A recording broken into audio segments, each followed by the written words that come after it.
El informe de Sir Bernard, señor. Las piernas de King's Cross son compatibles.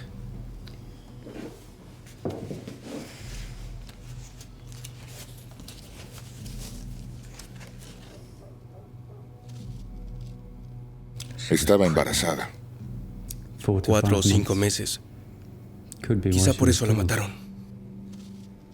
Tal vez sí. Gozaba de buena salud. No se detectó causa natural de la muerte. El estado de los pies y las uñas sugieren que era exigente en cuestiones de higiene personal.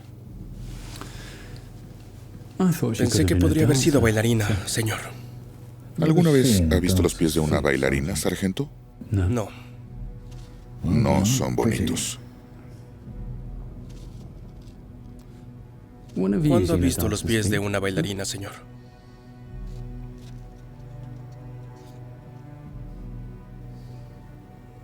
El desmembramiento ocurrió al menos varias horas después de la muerte.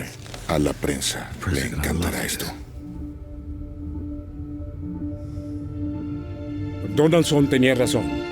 Casi 50 representantes de periódicos locales y nacionales llegaron a Brighton. Holgazanearon fuera de la comisaría día y noche, ansiosos por cualquier fragmento de información que pudiera ser sensacional para sus lectores. Pero esos restos eran escasos en el suelo. Aún se desconoce la identidad de la mujer muerta. Cómo murió y dónde fue otro misterio. Hasta el momento, el inspector Donaldson no estaba más cerca de encontrar respuestas o al asesino. Sin embargo, no sabía que toda su investigación estaba a punto de dar un giro. El caso que se conocería como los asesinatos del baúl de Brighton estaba ganando notoriedad rápidamente. Pero la investigación policial tenía pocas pistas para continuar. Sin forma de identificar a la víctima o al asesino, la policía recurrió al público. No defraudaron. Donaldson y su equipo pronto se vieron abrumados por una avalancha de avisos. Se necesitaba un índice de tarjetas con 13 categorías diferentes solo para hacer frente. En New Kent Road, Londres, Annie Watts leyó las noticias con creciente alarma.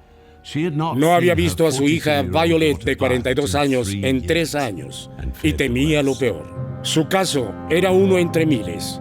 800 mujeres desaparecidas habían sido denunciadas a la policía.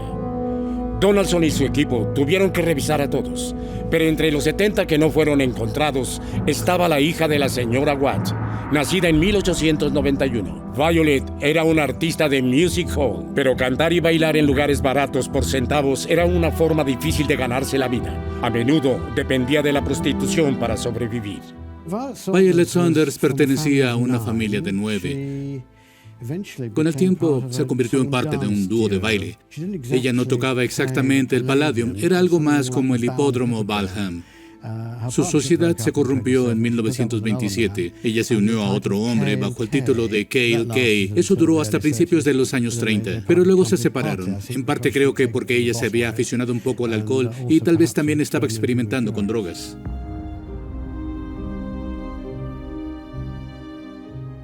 En 1933 se hacía llamar Violet Kay. Fue en este año que conoció a un hombre que se hacía llamar Tony Mancini. Era más de una década más joven que ella, pero tenía una sonrisa amigable y un gran encanto. En septiembre de ese año, ella le pidió que la acompañara a Brighton. Mancini estuvo de acuerdo.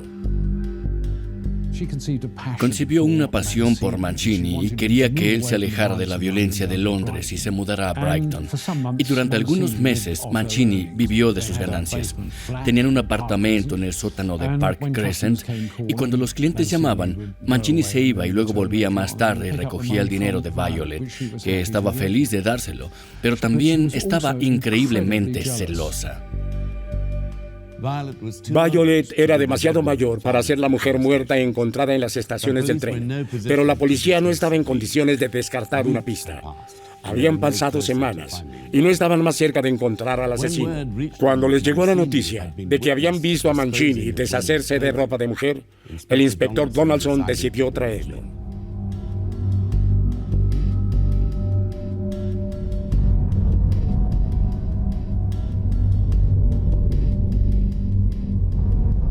Estación de policía de Brighton.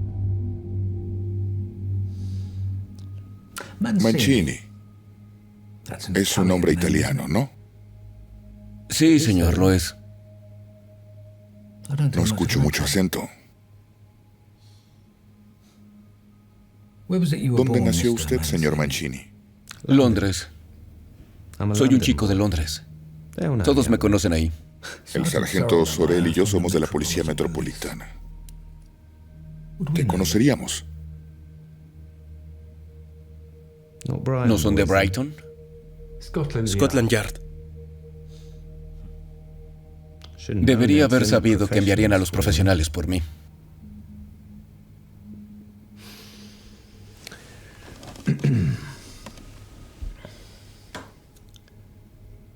Miren, les diré la verdad. Por eso está aquí. Es solo un nombre. Mancini. Yo lo inventé. ¿Tony Mancini no es su nombre?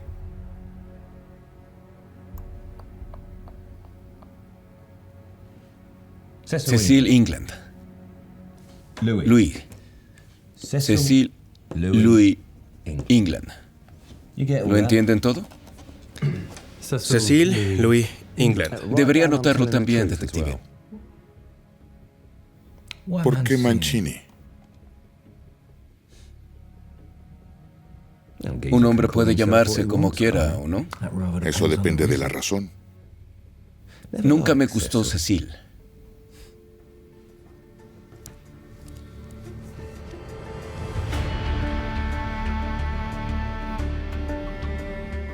Tony Mancini, su verdadero nombre era Cecil England, pero también usaba el apellido Notire. Tomó el nombre de Tony Mancini porque había una chica que conocía y le gustaba que los hombres fueran italianos. Entonces Mancini pensó que este era un gran nombre y se convirtió en Tony Mancini. También era conocido como Tony English y Hyman Gold. Nació el 7 de enero de 1908 en New Cross, un barrio obrero del sureste de Londres. A los 18 años, se unió a la Fuerza Aérea Real y sirvió durante 2 años, antes de irse con el rango de aviador de primera clase. Tony Mancini era un criminal de bajo nivel. Estuvo en la Fuerza Aérea durante 2 años.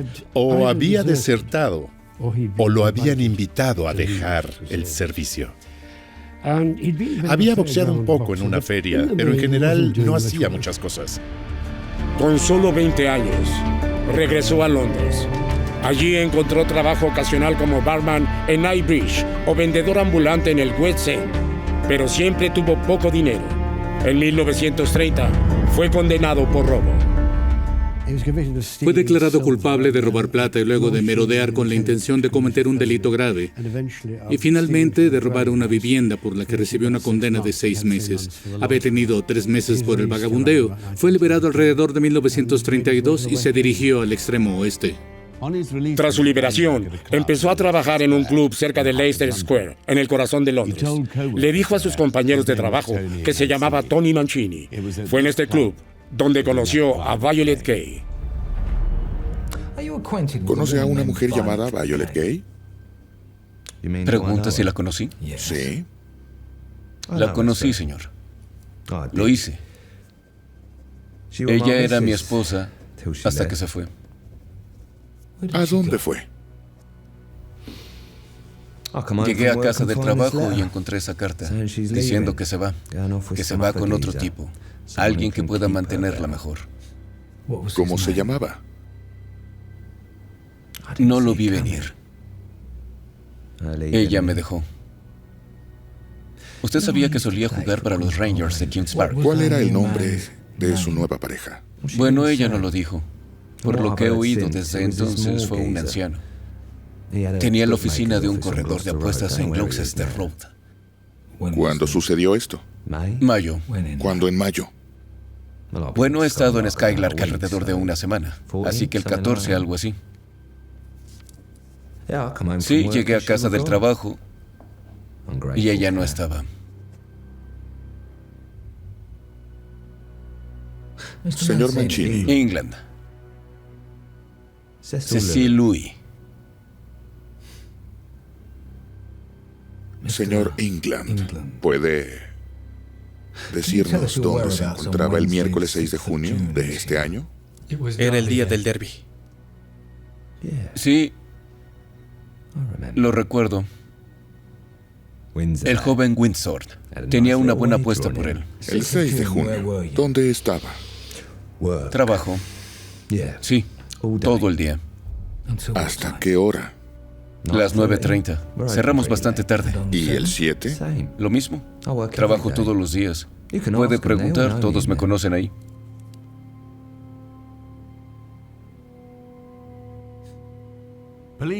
La policía vigilaba mientras Mancini regresaba al café junto al mar donde trabajaba. Parecía despreocupado. Después de una tarde sirviendo comida y bebida a los clientes, se unió a sus amigos en un salón de baile local. Donaldson canceló la vigilancia. Fue un error.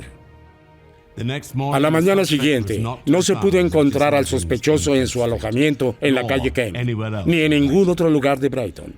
Mancini había desaparecido. Brighton, 1934.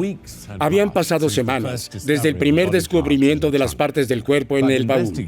Pero los investigadores, dirigidos por el inspector Robert Donaldson de la Policía Metropolitana, no estaban más cerca de resolver el crimen. Mientras la prensa y un público ansiosos esperaban las noticias, los observadores se sorprendieron por las similitudes entre el caso y otro crimen ocurrido más de un siglo antes, porque este no fue el primer asesinato de un baúl en la historia de Brighton. En 1831, la embarazada Celia Bashford fue asesinada por su marido John Holloway. Era un bígamo violento que no podía permitirse otro hijo. Conspiró con su segunda esposa, Anne, para asesinar a Celia. Holloway la atrajo a una casa cerca de la playa y la estranguló con una cuerda. Juntos, John y Anne desmembraron el cuerpo. Lo primero que hicieron fue cortarle los brazos, las piernas y la cabeza. Y se los llevaron por separado en una carretilla hasta donde se alojaba Holloway en Margaret Street y los empujaron por el retrete. Al día siguiente decidieron que tenían que deshacerse del resto del cuerpo, este cadáver desmembrado. Un baúl. Fue puesta en un baúl. De hecho, al igual que Mancini, tenía una carretilla para llevar a otro lugar que se llamaba Lover's Lane y la enterró en una tumba poco profunda con prendas de vestir, lo que de hecho fue su perdición. Dos hombres caminaban por el parque local cuando vieron un trozo de tela roja en el suelo. Uno de ellos lo pinchó con un palo y encontró partes del cuerpo. Mucha gente se acercó para ver lo que estaba pasando. No sabemos cuál era la identificación, pero una de las mujeres en la multitud dijo, esa es mi hermana. Eso, junto con los rumores, porque Brighton era un lugar muy pequeño en esos días, señaló con el dedo a John Holloway, quien fue arrestado. Contó varias historias, ninguna de las cuales sea cierta y fue debidamente condenado. La esposa de Holloway, Anne, pronto confesó. Fue juzgado, declarado culpable y ahorcado el 21 de diciembre de 1831. Sin embargo, no hubo una resolución tan fácil para la policía en 1934.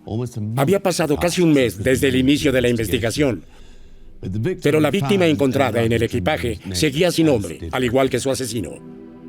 Un sospechoso había sido identificado. Un londinense que se hacía llamar Tony Mancini había despertado sospechas al regalar ropa de mujer. Su novia, Violet, no había sido vista por semanas. Parecía prometedor, pero la policía pronto se sintió decepcionada. Sus investigaciones demostraron que Violet era demasiado mayor para ser la mujer del equipaje y que Mancini había trabajado los días en que se depositaron los baúles en Brighton y Londres. Era otro callejón sin salida. En la mañana del 18 de julio, un hombre llegó a la comisaría de policía de Brighton con nueva información. Su nombre era George Bernal. Era el casero de Mancini. Le dijo a la policía que Mancini había desaparecido repentinamente.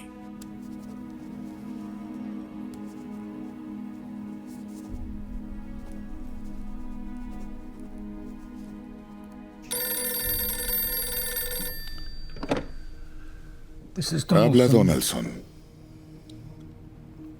No me digas, sargento, que se ha escapado. ¿Qué?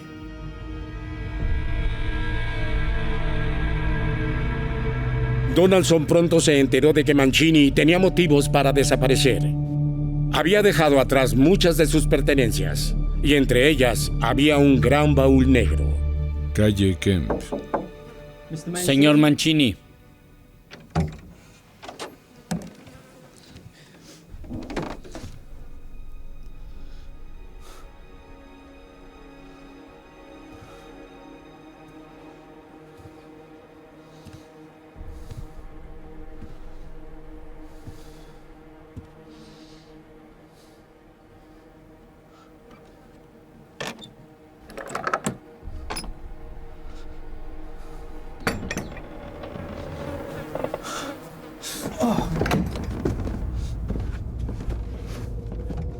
Adentro pudo ver la evidencia de un cráneo y cabello y pensó que había encontrado el cráneo faltante de los restos encontrados en la estación de Brighton y King Cross.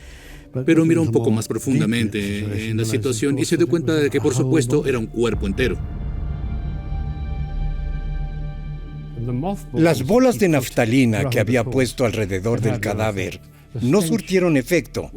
El hedor era absolutamente horrible. Cuando encontraron el baúl con el cuerpo de Violet Case dentro, fue una sorpresa para la policía, porque de repente tenían demasiadas piernas para que no fueran dos cuerpos. Tuvieron algunas dificultades para averiguar las identidades. Caso de Baúl 2. ¿Sargento? A las 11:40 de esta mañana, el sargento Scales y yo asistimos al domicilio de Cecil Louis England. Solo llámelo Mancini. Mancini estaba ausente. Se creía que se había dado a la fuga. En el lugar encontramos un gran baúl negro. Contenía el cuerpo de una mujer. Creemos que se trata de Violet Kay, una de las mujeres que hemos estado rastreando. Sir Bernard Spilsbury llevará a cabo una autopsia esta tarde. Pero era evidente que el cuerpo llevaba varias semanas en el maletero.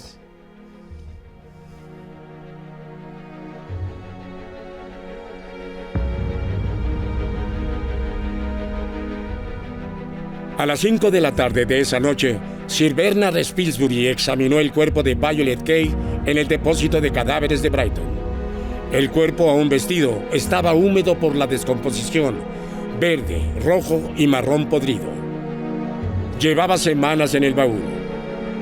A pesar de este avanzado estado de descomposición, Spilsbury aún pudo decirle a la policía que Violet había muerto de un fuerte golpe en la cabeza. Se enviaron alertas a las fuerzas policiales de todo el país. Tenían que encontrar a Mancini.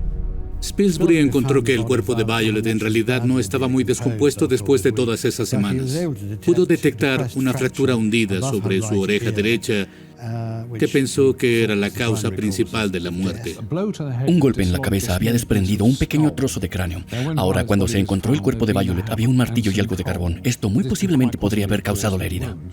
Spilsbury también encontró, y su evidencia es controvertida aquí, que los hematomas en la cabeza se habrían infligido 2 o 3 minutos antes de la muerte. Bernard Spilsbury sostuvo que ciertamente fue un asesinato y que no pudo haber sido un accidente, por lo que la policía estaba buscando a Mancini. Señor, declaraciones de los hombres que estuvieron con Mancini anoche. Bien. ¿Qué tenían que decir? Estaban con Mancini en el club después de que nuestros hombres Después de dejarlos ir, sí. acompañaron a Mancini a su domicilio en la calle Kemp y notaron el olor, por supuesto. Luego, todos fueron a desayunar. Describen a Mancini como un despreocupado. Bueno, al menos alguien lo está. ¿Algo más? Después del desayuno, fueron a la estación de Preston Park, donde Mancini abordó el tren a las 7 a.m. a London Victoria. ¿En serio? Victoria. Lo tengo por escrito. Buen trabajo, sargento. Lo encontrarán. Aparentemente, lo último que dijo a sus amigos fue que pronto sería famoso. ¿Que pronto sería famoso? Bueno, sargento, no los decepcionará. Pero si Mancini había matado a Violet, ¿cuál fue su motivo? Su relación fue tormentosa. Mancini era promiscuo y Violet se dejaba provocar fácilmente. Los testigos recordaron un enfrentamiento entre la pareja a principios de mayo. Violet estaba enojada con Mancini por coquetear con una joven camarera en el café donde trabajaba. Violet nunca más fue vista ahí, ni nadie más la vio. El 11 de mayo, la hermana de Violet en Londres recibió un telegrama mal escrito. Afirmaba ser de Violet. Decía que se iría. Su hermana no oyó más. Semanas más tarde, se escuchó a Mancini jactarse de haber golpeado a su novia de pilar a pilar con un martillo. El mensaje decía, se fue al extranjero. Navegando hoy, escribirá después. La policía obtuvo la nota original que había sido entregada en una oficina de correos. Y esta coincidía con la letra de Mancini en el menú que había escrito en el café Skylark. Luego habló acerca de las mujeres. Solo hay una forma de tratarlas. No uses el puño porque solo te lastimas. Usa un martillo, como hice yo, y mátalas con él. Algo muy extraño de decir para un hombre que no ha sido acusado de asesinato, o incluso que diga ese tipo de cosas en caso de que deba decirlo. Pero Mancini es un hombre muy poco inteligente, un hombre incapaz de planificar. Efectivamente, durante los registros en el apartamento donde habían vivido Mancini y Violet, la policía encontró una cabeza de martillo de metal carbonizado entre las cenizas del fuego. Su mango había sido quemado, como si alguien hubiera tratado de destruirlo. Quien quiera que fuera ese alguien, parecía haber hecho lo suficiente, ya que las técnicas forenses eran rudimentarias en la década de 1930. Y la quema del martillo había eliminado todo lo que pudiera relacionarlo con el asesinato. A pesar de que las pruebas eran circunstanciales, todo apuntaba a Mancini. Donaldson y su equipo necesitaban una confesión.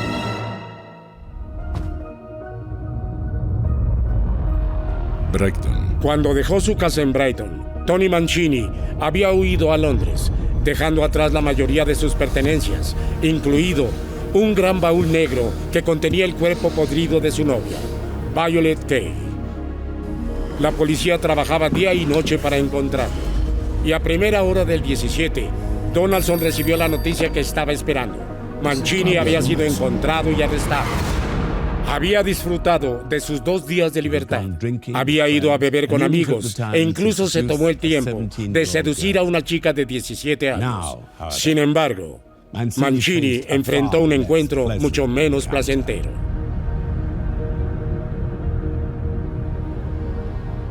Estación de policía de Brighton. Dice que ya estaba muerta cuando la encontró. Sí. Estaba acostada en la cama. Había sangre por todas las sábanas y por todas partes. ¿Por qué no llamó a la policía? No lo sé. Estaba asustado. No pude probar que no lo hice. Y bueno, sabía que me culparían. Y ahí fue cuando compró el baúl. Sí. Y decidió llevársela cuando se mudó a la calle Kemp.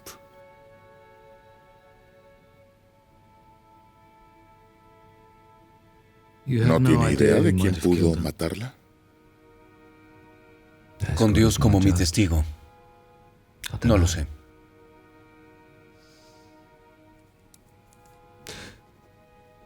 Bueno, ella era una prostituta.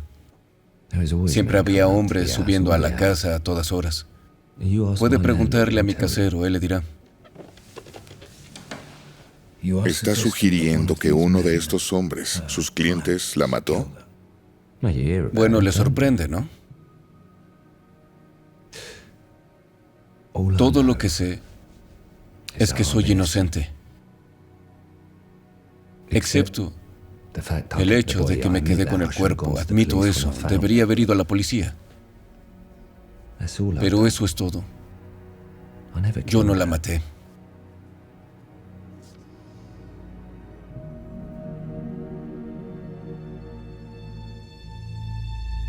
Estaban seguros de la culpabilidad de Mancini, pero no tenían pruebas sólidas y estaba claro que una confesión estaba fuera de cuestión. A pesar de esto, estaban convencidos de que tenían suficiente para satisfacer a un jurado en un tribunal de justicia. Se encontró un baúl que contenía el cuerpo de una mujer en una habitación que usted ocupaba en el 52 de la calle Kemba Brighton. Como resultado de nuestras investigaciones, ahora se le acusará de asesinato. No está obligado a decir nada a menos que así lo desee, pero todo lo que diga se anotará por escrito y podrá ser presentado como prueba. ¿Está claro eso? Ya se lo dije. No soy culpable.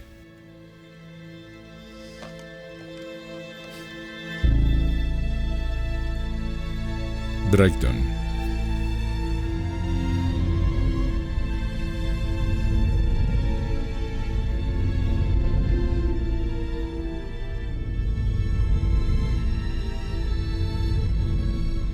El juicio de Mancini comenzó a las 10:30 del 11 de diciembre de 1934.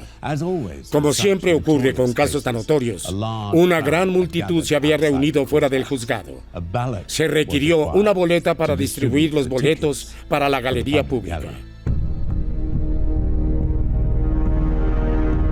Tras la declaración de inocencia de Mancini, comenzó la acusación. Le dijeron al jurado que Mancini había matado a Violet Kay, que había metido su cuerpo primero en un armario y luego en un baúl que transportó a través de Brighton a un nuevo alojamiento. Las sospechas planteadas por el olor y el extraño líquido que se filtraba del baúl fueron descartadas por su entrevista con la policía y la situación por la injusticia. El estimado Casey Norman Birkett fue el abogado defensor, pero incluso con su experiencia, tuvo mucho trabajo con Mancini. Cuando Mancini fue a la corte, él era el villano, se convirtió en un monstruo absoluto. La gente abucheaba, gritaba y silbaba. Era una criatura bastante repugnante. Pero Violet se caracterizaba por ser una alcohólica, drogadicta. Era una prostituta. Esa era su reputación tal como era. Estaba completamente destrozada. La defensa fue muy inteligente al hacer las cosas más complicadas de lo que deberían haber sido y representaron a Violet Case como celosa de una aventura que Mancini podría haber tenido con otra camarera. Lo que Birkett hizo muy inteligentemente fue sembrar la idea de que podría haberse caído por los escalones en el área fuera del apartamento del sótano en Park Crescent, que se fracturó el cráneo ahí, se pudo levantar, entró tambaleándose en el apartamento y finalmente se desvistió, se acostó en la cama y murió. Suena en realidad a primera vista como una teoría un poco descabellada, pero la forma en que se presentó fue muy profesional y muy competente. Si él no hubiera cometido el asesinato, todo su delito fue ocultar el cuerpo, y se lo explicaría al tribunal diciendo que, debido a sus antecedentes penales, podría tomarse como una contradicción al hecho de que él admitió haber encontrado el cuerpo, por lo que ocultó el cuerpo. Por esa razón, esa, se argumentó, era su principal defensa. Inusualmente para juicios como este, Mancini fue llamado como testigo. Fue una apuesta. Todos los ojos estaban puestos en Mancini, pero el hábil londinense prosperó bajo la presión. Mancini, a pesar de su apariencia de villano, rostro lleno de cicatrices y todo lo demás, en realidad fue un buen testigo. El reportero notó que hablaba relativamente bien, era razonablemente inteligente y parecía actuar bastante bien. El jurado ciertamente fue engañado por eso. Entonces lo que en realidad decía Mancini era: soy un hombre que tiene antecedentes penales, no obtendría un trato justo de la policía. Sé que estaba actuando como un proxeneta para esa mujer. No debería haberlo hecho, pero lo hice. Lo cuento como es, y el jurado lo aceptó. Tony Mancini absuelto del crimen del baúl. Para asombro del país, absolvieron a Mancini de asesinato. Fue puesto en libertad de inmediato. El juicio fue un triunfo extraordinario para la defensa. Es un ejemplo de libro de texto para abogados jóvenes sobre cómo llevar a cabo una defensa cuando todas las circunstancias parecen estar en su contra. Parecía que todo el mundo pensaba que Mancini había cometido un asesinato. Y Mancini tuvo que ser sacado de contrabando de la parte trasera de la corte, por lo que quedó libre. Claramente le encantaba ser el centro de atención y fue un buen testigo en su propio nombre. No hay duda de eso en absoluto. Podía sintonizar su mensaje con las circunstancias. Mancini escapó de la soga. Pero, ¿qué hay del asesinato original? ¿Qué hay de la mujer encontrada en pedazos en Brighton y Londres? Esa investigación había continuado. Un maletero de la estación de London Bridge recordó haber ayudado a un hombre que viajaba a Brighton con una maleta pesada. Era 6 de junio, el día antes de dejar el primer baúl en la estación. El maletero recordó que el contenido de la caja se movió con un ruido sordo cuando lo levantó. De alguna manera, le recordaba a la carne. El pasajero desconocido había bajado desde Dartford, creía el maletero, pero a pesar de una búsqueda exhaustiva ahí, la policía no pudo localizarlo. Una mujer se presentó el 30 de julio de 1934. Afirmó que la escritura azul encontrada en el trozo de papel de embalaje en el primer baúl era suya. Trabajó para una empresa de dulcería en Finsbury Park, Londres. A veces recibían stock defectuoso que devolvían a los fabricantes. El trabajo de las mujeres era envolver las mercancías y despacharlas. Usando un lápiz azul, escribiría la dirección Meltis Company, Bedford. Sin embargo, una vez que esos productos defectuosos llegaban a Bedford, el papel de embalaje se trituraba y se reutilizaba en paquetes enviados a depósitos en todo el país.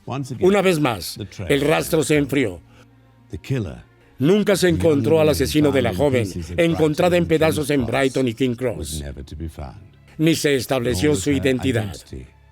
Su historia sigue siendo desconocida.